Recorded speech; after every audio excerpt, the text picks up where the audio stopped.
Yan, tsaka pala doon. Sensya na, hindi ako mahilig mag-video. Eh, ba't nagpa-podcast ka?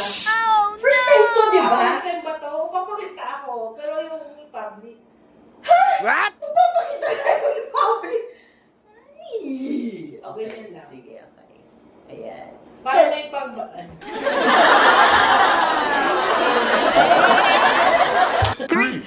Hello guys! One. Ayan, kami yung podcast namin. It's our first time.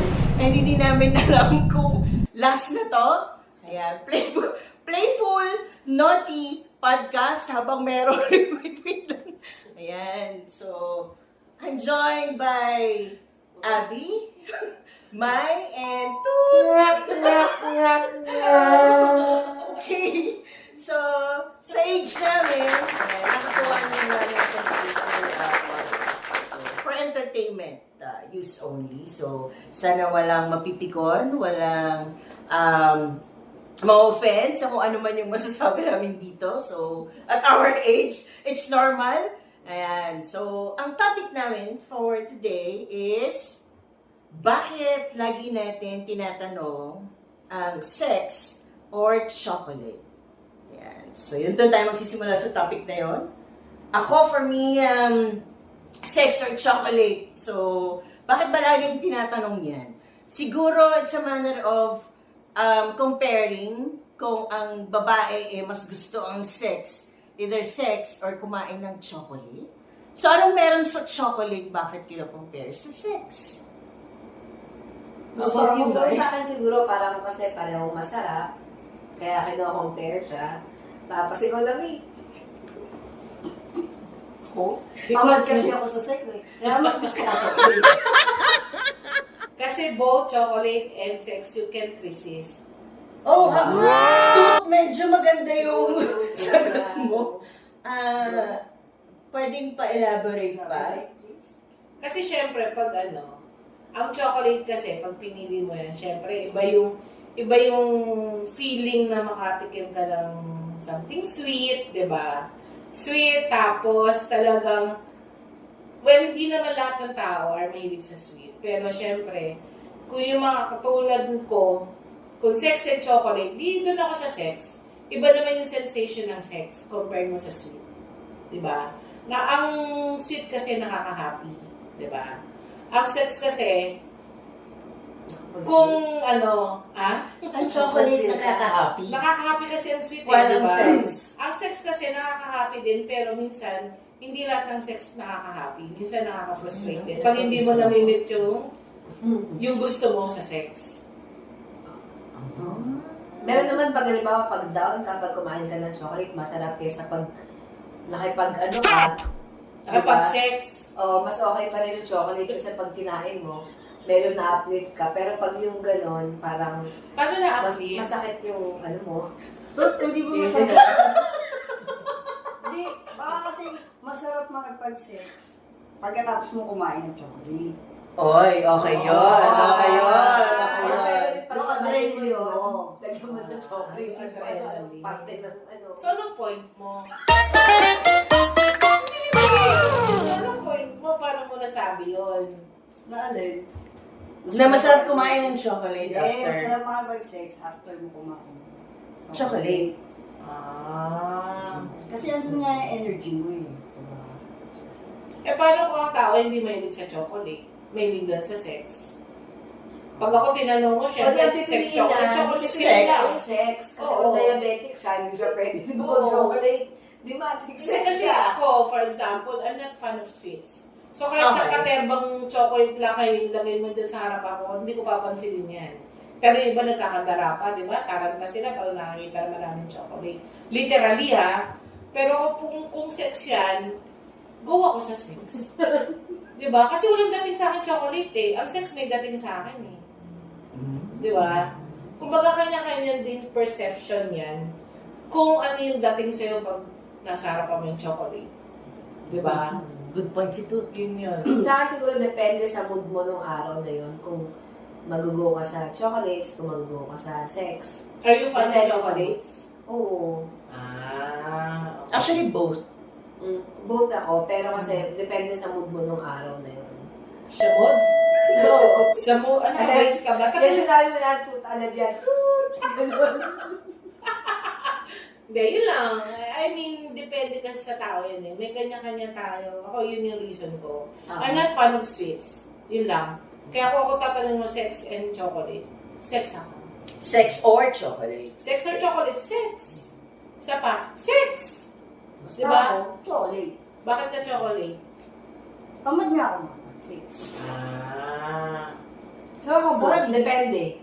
Depende sa ano. Walang depende. Kung ano yung nararamdaman mo, sabihin mo. Ay, wala ka sa mood eh. Tapos may meals ka eh. Both siya pwedeng at times sex, at times chocolate. Pero bakit ba lagi siyang sinasama sa topic? Kasi ano eh, kumbaga, Una-una yung nagsabi ng twisted yung utak. Oo. Compare yung dalawa. yung mga Correct. malisyoso, Compare yan, yung diyan mo dalawa. makikita yung personalidad ng tao, malisyoso o wala lang. Correct? Actually, yun yung tooth. Tao pala, hindi ko kilala na ako, girl. Salita mo pala, kilala ka na. So, yun yun. Mm-mm. Okay.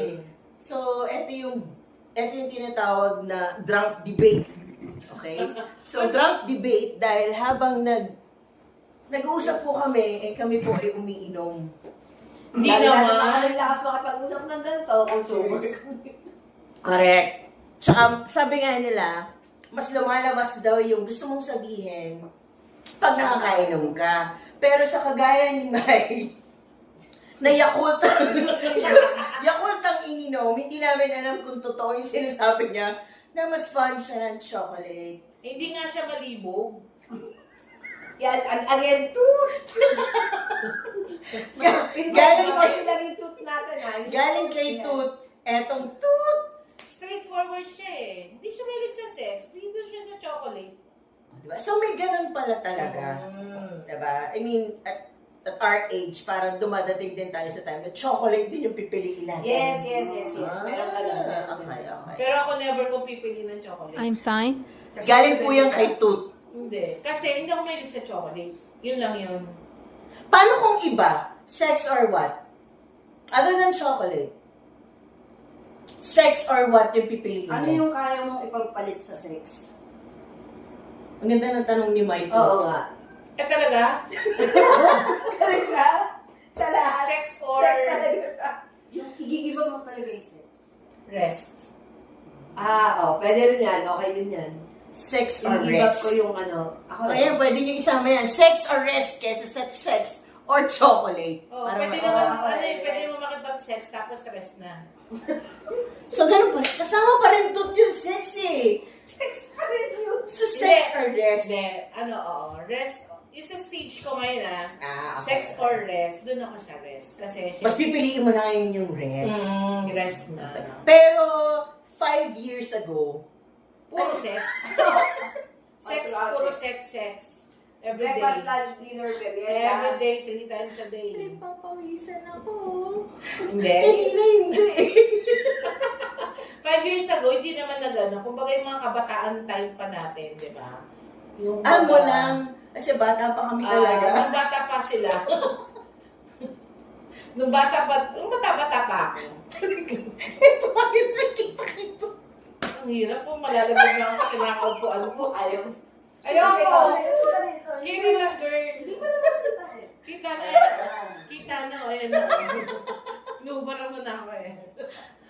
Di ba, Yan. di ka maligo pero inuubaran mo ako Charot.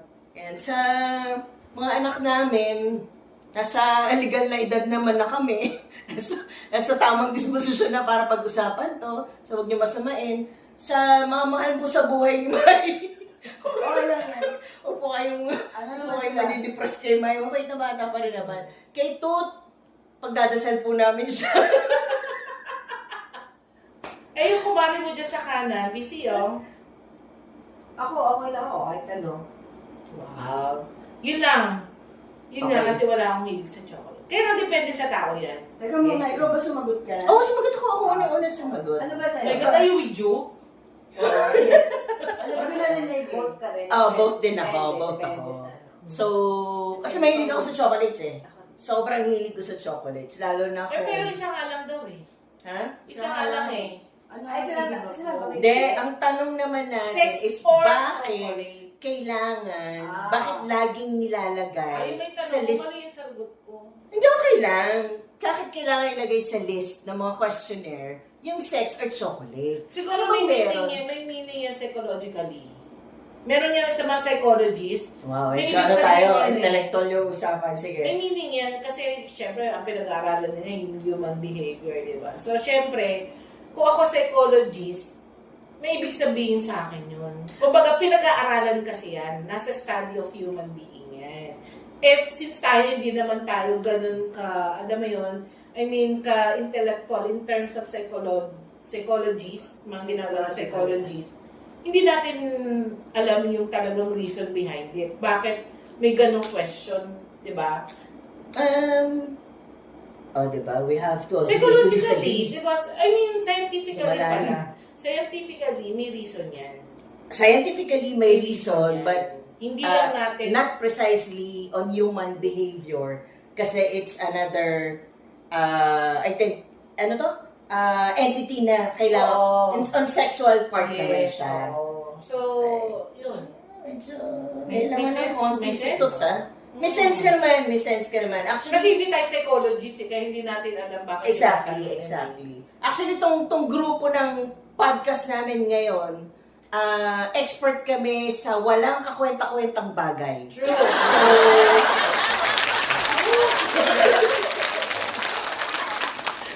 kung tatanungin nyo, kung may matutunan kayo sa amin, wala. So, yun yung objective namin. Mema lang. Mema lang. So, sabi nga namin, ito yung kauna-unahang podcast namin, tara pag-usapan natin, pero hindi namin alam kung ito na ba yung huli Huli. din. Dahil Feeling sa ko hindi. sobrang walang sense. Oo. Hindi, hindi na eh. Kasi nung meron akong friend na psychologist siya, psychologist graduate. Tinanong ko dati. Psychology graduate. Psychology Psychologist pala. na siya. Psychologist na siya. Sorry naman. Perfect ha. Ayun, nakinom lang. Pasensya. Naalala ko lang kasi, kumbaga, even sa mga interviews talagang part yan na talagang yung mga pag-iisipin ka talaga nila para mas makita nila kung gaano kung gaano kakadip mag-isip, di ba? Tapos dun sa sagot mo, dun ka makikilala sa personalidad mo. Yung sex or chocolate? Oo. Example lang. Yun yung example eh. Best example chocolate. Bakit? Kasi nga, tanong mo, bakit laging minimension ang sex and chocolate? Sex or or chocolate. So, may ibig sabihin niya sa mga psychologists. Yun yun. Hindi lang nga natin kasi nga alam. Pero kahit sa mga, go. Para sa atin, mga wala lang. Hindi, ito yung sa atin kasi para for pang ano lang, Kaya nga, yung mga sagot natin based sa experience pang natin. mundane na ano. Pero kung meron sa atin psychologist, mas may explain yun. Kasi marami pa yun, hindi lang naman sex or chocolate eh. Marami pa, di ba, meron pa, lights on and off. Di ba? Yeah, pero generic yun. Wholesome. Ay, Wholesome. oo, Lights on and off. depende. Yung sex or chocolate lang talaga, kahit kasi sa mga team building, sa mga outing, sinasama yung sex or chocolate. Parang, ha? Gusto mo i-google ko? Na, okay na. Tingnan mo nga, Tsaka ano yun, no? Pleasure versus pleasure natin- or food. Oo.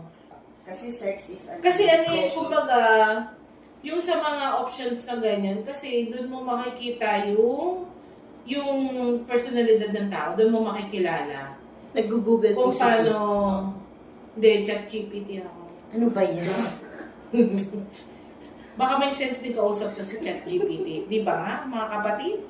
Yan. Hindi ka nila kilala to. Kaya lang, mahina signal dito mga Brad. So, sige, while waiting, Hindi naman natin kailangan sagutin yan ngayon kasi hindi, kaya nga tayo Playful. nandito para pag-usapan eh. hindi. Argument lang natin. So, pwede naman natin Or isingit discussion. kung gusto pa nilang makita o mapag-usapan yung topic natin continuously or meron silang gustong topic na pag-usapan pa natin. Yan. So, Pwede ano naman. tayo? First timer lang tayo. So, katuwaan lang to, guys. Katuwaan lang to.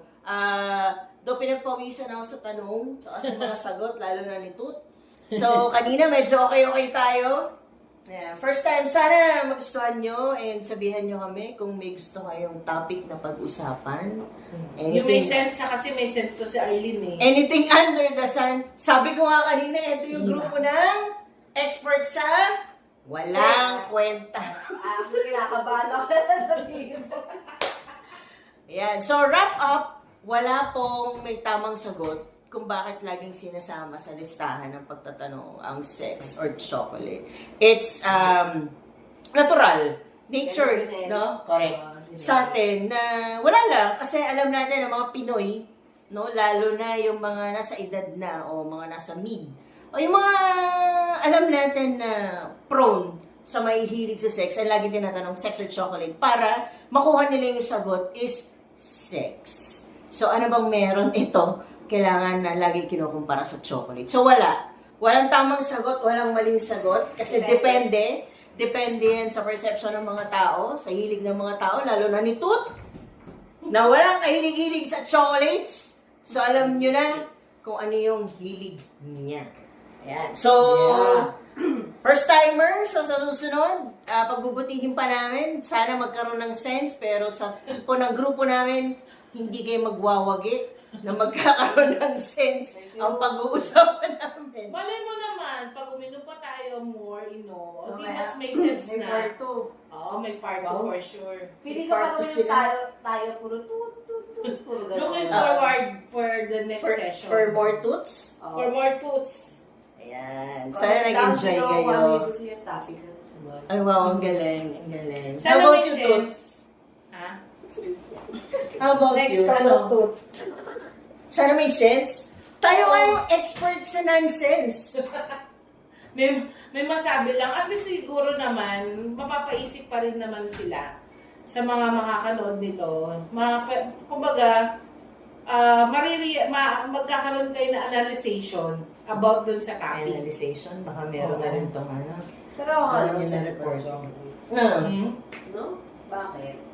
Lagi kasi kasama yun eh, sex or chocolate eh. Pwede naman iba, pero bakit laging ilalagay natin sa topic yung sex? Pwede namang, ano bang pwedeng gawin or pwedeng i-compare other than sex, pero dahil kaya natin din nilalagay ang sex, is alam naman natin na maraming tao mahilig doon. Di naman lahat.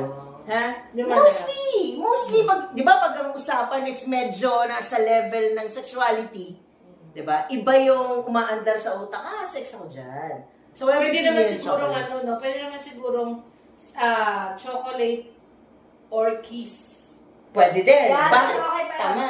Kasi Kiss or chocolate. Oo. Pero bakit sex? Pero yung Bakit sex sex or ka, chocolate kasi, matik yan, diabetic lahat, sex na yan. Diba? So, parang, walang kiss or sex, pwede pa. Chocolate or So, parang nandun tayo sa level talaga na kahit papano, mas malaki yung percentage na sex yung pipiliin natin instead of chocolate. Sa edad natin. Well, parang Sa edad siya naman natin. nasa legal. General. Legal age. Oo, pero tanongin Ay, nyo yan sa mga bata na mahilig talaga sa chocolate. Chocolate. Kasi parehong masarap ang sex at ang chocolate. Wow, coming from you. Akala ko kasi magagaling kay Tut yun. Generally speaking. Wow. Diba? wala nga ako hilig sa chocolate, kaya wala siyang dating. Okay. So, yun yung wrap up. Yun yung wrap up namin. So, ayan. So, let us know kung gusto nyo pa ulit marinig kung ano man topic ang gusto nyo. So, we're open sa nonsense discussion. Walang kwenta, wala kayong mararating, wala kayong mapapala, wala kayong matututunan. Yan yung objective namin. Ayan. So, once again, I'm Arlene. Bye! And Toot! Bye!